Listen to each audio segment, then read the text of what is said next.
नमस्कार। संतोष की रिपोर्ट में आप सबों का स्वागत है।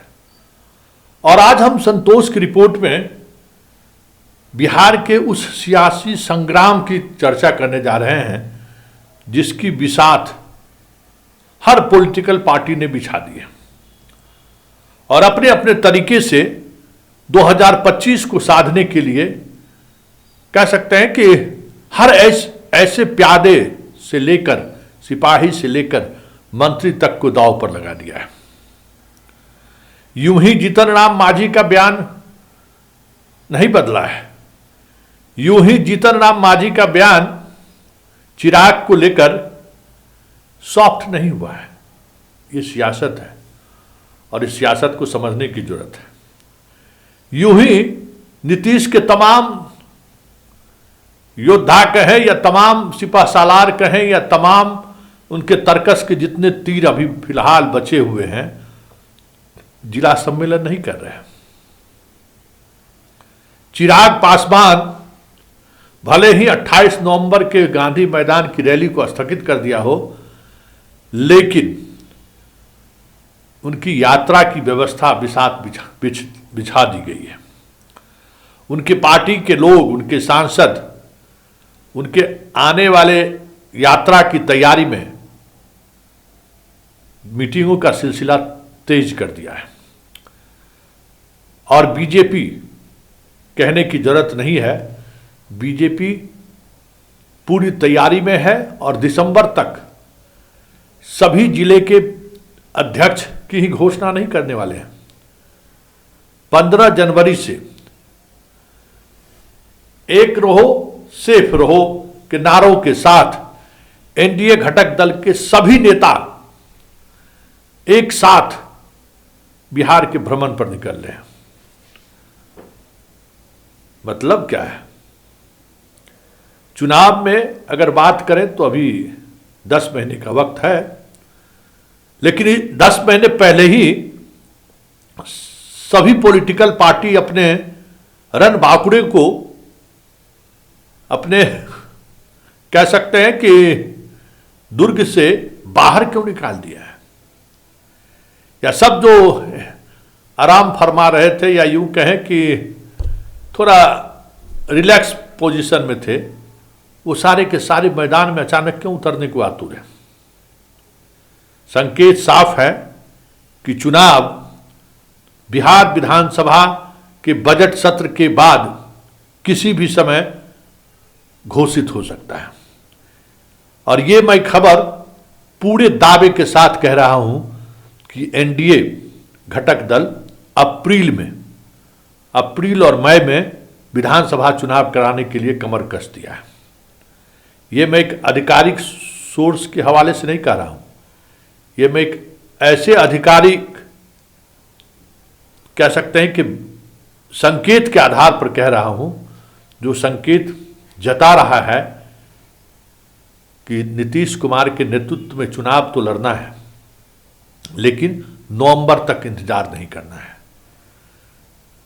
अब देखना यह होगा कि दिल्ली के साथ तो अब चुनाव नहीं हो सकता है, बिहार को अलग से चुनाव कराना होगा और उसकी तैयारी में हर कोई लग गया है। तो ऐसे में इंडिया गठबंधन जो अभी तक सोई हुई है, 4 दिसंबर से तेजस्वी निकलने वाले हैं, खबर तो ऐसी है।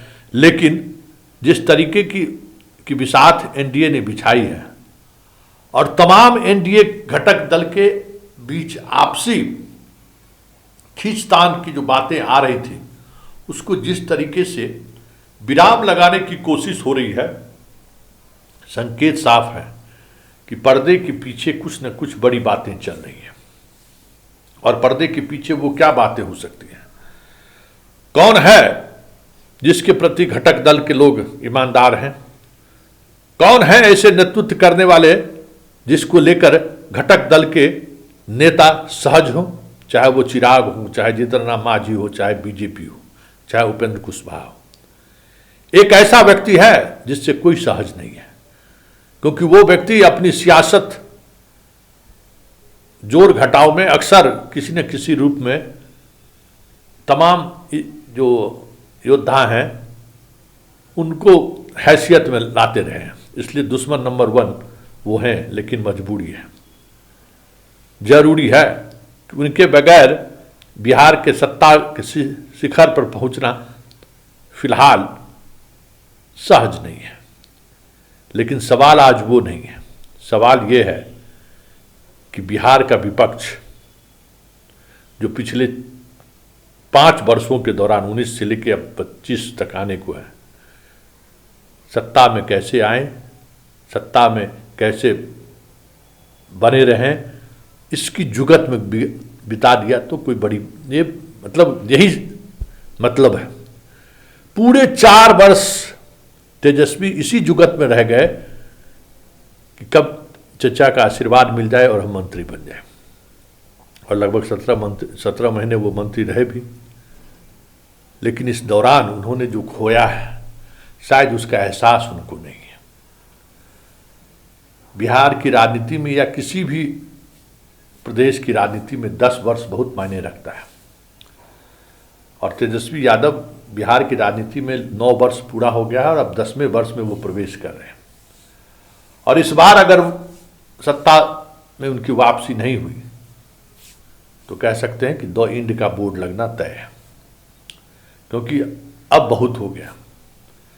ऐसा नहीं है कि आपको मौका नहीं मिला, विपक्ष के नेता के रूप में भी और सत्ता में मंत्री के रूप में भी। लेकिन 2015 के शुरुआती दौर में जब आप नीतीश के साथ, चचा के साथ मंत्रिमंडल में आए थे तो एक चमक दिखा था। लेकिन वो, और उस दौर में आप नेता प्रतिपक्ष भी बने तो चमक दिखा था, और उस चमक का कहीं न कहीं एक प्रभाव 2020 के चुनाव में दिखा। लेकिन 2020 से लेकर 2024 तक लगा ही नहीं कि तेजस्वी राजनीति भी कर रहे हैं, लगा ही नहीं कि तेजस्वी एक बिहार के सबसे बड़े दल के नेता के रूप में स्थापित हो चुके हैं, लगा ही नहीं कि वो राजनीति में दिलचस्पी ले रहे हैं। और उसका रिजल्ट सामने रहा 2019 का, मतलब वो दौर लोकसभा देखिए और 2024 का लोकसभा देखिए, मतलब कमोबेश एक ही जैसा रहा रिजल्ट। उस रिजल्ट से उन्होंने सीख नहीं लिया। ये अलग बात है कि लालू यादव जातीय समीकरण के सहारे कुछ चीज़ें साधने की कोशिश उन्होंने की, लेकिन A to Z की जो बात तेजस्वी कर रहे थे वो A to Z से बाहर कहें या A to Z की जो राजनीति है उस तरफ तेजस्वी अपने आप को बढ़ा ही नहीं पाए। और आज हालात ये हैं कि पूरे इस महाभारत में तेजस्वी अकेले खड़े हैं। तेजस्वी के साथ वही स्थिति है जो एक दौर में राहुल के साथ था। पूरी सोसाइटी राहुल को पप्पू कहने में दिलचस्पी लेना शुरू कर दिया था। हर कोई राहुल को पप्पू कहना शुरू कर दिया था और उसने फिर कम बैक किया, और आज राहुल एक चुनौती है, इस बात को बीजेपी भी स्वीकार करती है। लेकिन पिछले 10 वर्षों के दौरान सत्ता में रहे तब या सिर्फ सत्ता के बाहर रहे तब तेजस्वी कभी ये स्थापित करते हुए नहीं दिखे कि मैं नेता हूं। और यही संकट 2025 के चुनाव में उन्हें 2010 की तरह हाशिए पर पहुंचा दे तो कोई बड़ी बात नहीं होगी, क्योंकि उन्होंने जो राजनीति की है और लालू यादव ने जो राजनीति की कि तेजस्वी को हमको स्थापित करना है। तो एक होता है ना कि सचिन तेंदुलकर का बेटा सचिन तेंदुलकर तो नहीं बन सका, क्रिकेट भी नहीं खेल पाया। हालांकि वो अपने बेटे को स्थापित करने की कोशिश किए या नहीं किए पता नहीं, लेकिन सुनील गावस्कर का भी नहीं हुआ। और हमें लगता है कि सचिन तेंदुलकर भी दूसरा उदाहरण है। गावस्कर दिखे अपने बेटा को स्थापित करने में भागदौड़ करते हुए, कुछ लॉबिंग करते हुए गावस्कर दिखे, सचिन तेंदुलकर कभी दिखे नहीं। लेकिन लालू यादव तो दिख रहे हैं कि हम अपने बेटे को स्थापित कर दें, और उस बेटे को स्थापित करने में जो सियासी बिसात वो बिछा रहे हैं, वही बिसात तेजस्वी के राजनीतिक जीवन पर विराम लगा दे तो कोई बड़ी बात नहीं होगी। और वो बिसात क्या था? बिहार की राजनीति में ऐसे लोगों को उभरने ही नहीं देना है जो सो कॉल्ड तेजस्वी को चुनौती दे सके। सो कॉल्ड इसलिए हम कर रहे हैं कि आज बिहार की राजनीति में चिराग कितना भी बड़ा नेता क्यों नहीं हो जाए, तेजस्वी को चुनौती देने की स्थिति में नहीं है, अगर साथ वो चुनाव लड़ता है तो भी। तो मतलब क्या है? मतलब लालू भी सिंबॉलिक पॉलिटिक्स पे भरोसा किया कि हमारा बेटा के आसपास कोई ऐसा नेता नहीं दिखे जो मेरे बेटा को चुनौती दे सके। और इस सिंबॉलिक पॉलिटिक्स की वजह से इनके हाथों से जो इनका परंपरागत वोटर था मुसलमान, आज खिसकता हुआ दिख रहा है। परंपरागत वोटर जो इनका राजपूत था वो इनके हाथों से बहुत दूर तक चला गया। जो परंपरागत वोटर यादव था वो यादव भी अब बैलेंस बनाने लगा है। और बाकी कास्ट की तो बात ही छोड़ दीजिए। यही 2-3 कास्ट ऐसा था जिस कास्ट के सहारे ये 15 वर्षों तक बिहार में शासन किया, और अब वो सारा कास्ट कॉम्बिनेशन इनके हाथों से फिसलता हुआ साफ दिख रहा है। ऐसे में तेजस्वी के हाथों में विकल्प क्या है?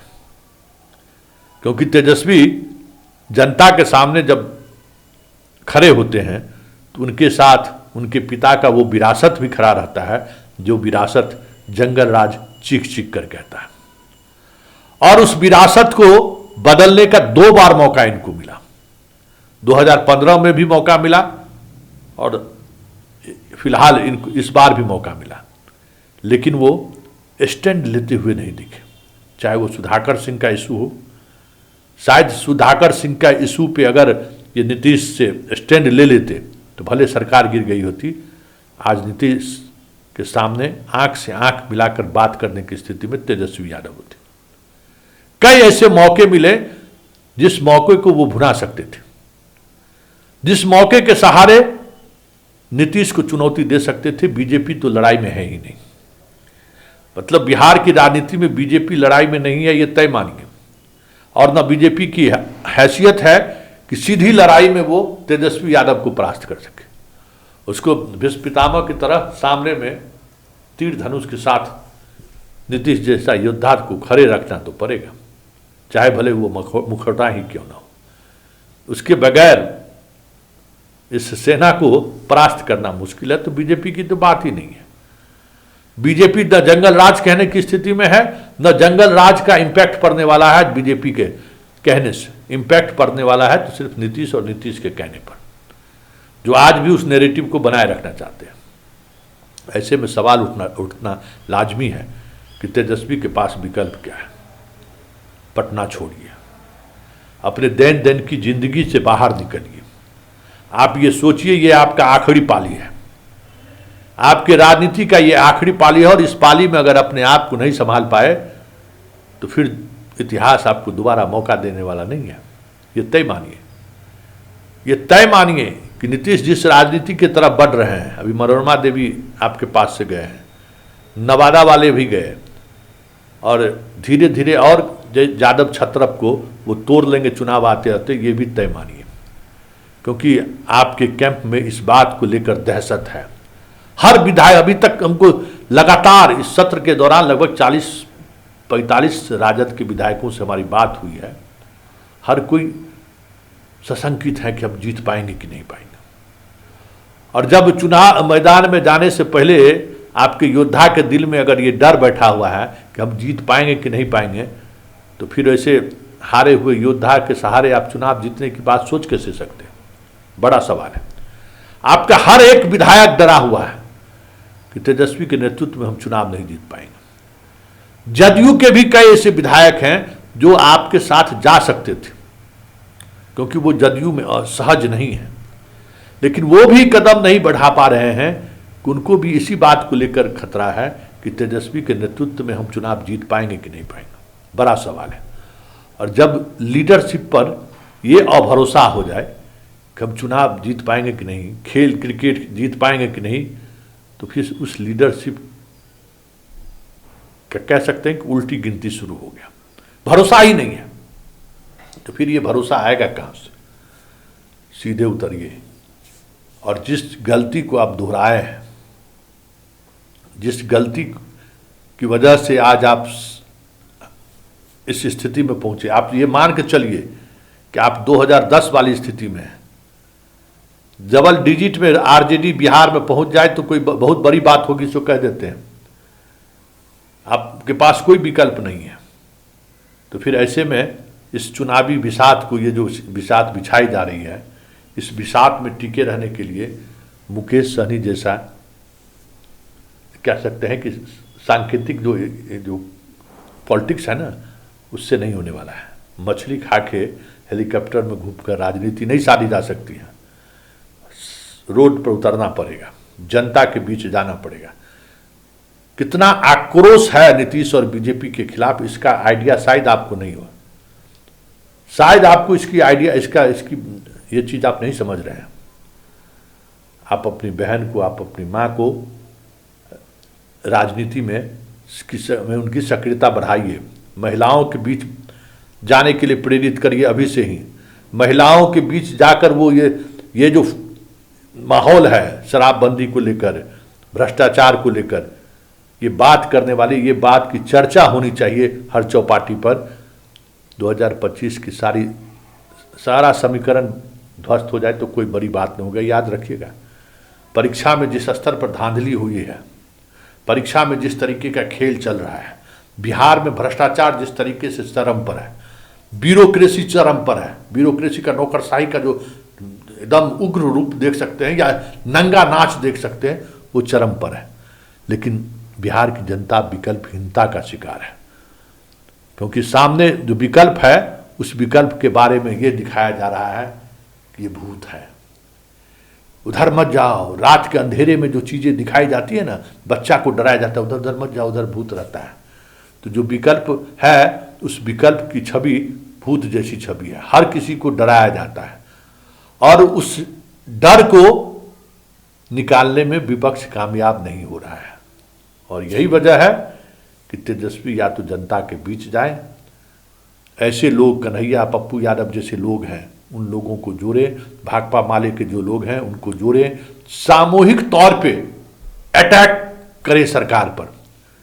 इस विधानसभा सत्र के दौरान जिस तरीके से उन्होंने अयोग्यता के लिए जो दल बदल कानून के दायरे में जो विधायक आ रहे थे, उसको लेकर जो मुहिम उन्होंने चलाई, अगर यही मुहिम अगर अंडर टेबल डील नहीं करते तेजस्वी, और ये सदन के आखिरी दिन जिस तरीके से सत्ता पक्ष की तरफ विधायक आ गए थे, सारे के सारे विधायक अगर सत्ता पक्ष की तरफ बैठ गए होते, तो आज बिहार की राजनीति की फिजा कुछ और होता है।